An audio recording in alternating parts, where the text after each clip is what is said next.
பாஜக பிரமுகரிடம் 4 கோடி ரூபாய் பறிமுதல் செய்யப்பட்ட விவகாரத்தில் ஐடி விசாரணைக்கு பரிந்துரை செய்யப்பட்டிருக்கிறது. அண்மை செய்தியை பார்த்து வருகிறோம். பாஜக பிரமுகரிடம் 4 கோடி ரூபாய் பறிமுதல் செய்யப்பட்ட விவகாரத்தில் வருமான வரித்துறை விசாரணைக்கு பரிந்துரை என்பது செய்யப்பட்டிருக்கிறது. இது பற்றிய கூடுதல் தகவல்களோடு இணைகிறார் செய்தியாளர் கண்ணன். கண்ணன், தற்போது இந்த விவகாரத்தில் வருமான வரித்துறை பரிந்துரை செய்யப்பட்டிருக்கிறது விசாரணைக்கு பற்றிய விவரங்களை சொல்லுங்க.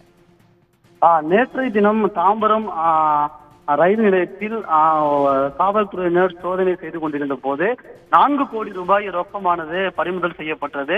இதனைத் தொடர்ந்து நடைபெற்ற விசாரணையில் திருநெல்வேலி தொகுதியில் போட்டியிடும் பாஜக வேட்பாளர் நயினார் நாகேந்திரனுக்கு சொந்தமான ஒரு விடுதியில் பணியாற்றும் ஊழியர்கள் இந்த 4 கோடி ரூபாயை கொண்டு சென்றது தெரிய வந்தது.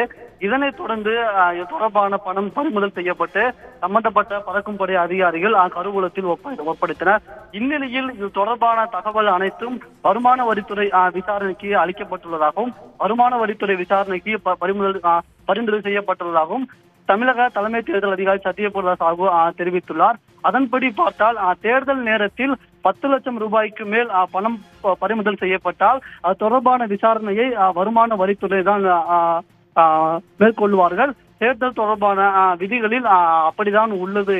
எனவே இதன்படி இந்த தொகையானது அதாவது 10 லட்சத்துக்கு அதிகமாக அதாவது 4 கோடி ரூபாய் அளவிற்கு பறிமுதல் செய்யப்பட்டுள்ளார். இது தொடர்பான தகவல் அனைத்தும் வருமான வரித்துறையிடம் அளிக்கப்பட்டுள்ளதாகவும் வருமான வரித்துறையினர் இது தொடர்பாக நடவடிக்கை எடுத்து அடுத்த கட்ட நடவடிக்கை தொடர்பாக மேற்கொள்வார்கள் என்றும் தமிழ்நாடு தலைமை தேர்தல் அதிகாரி சத்யபிரதா சாஹூ நம்மிடம் தெரிவித்துள்ளார்.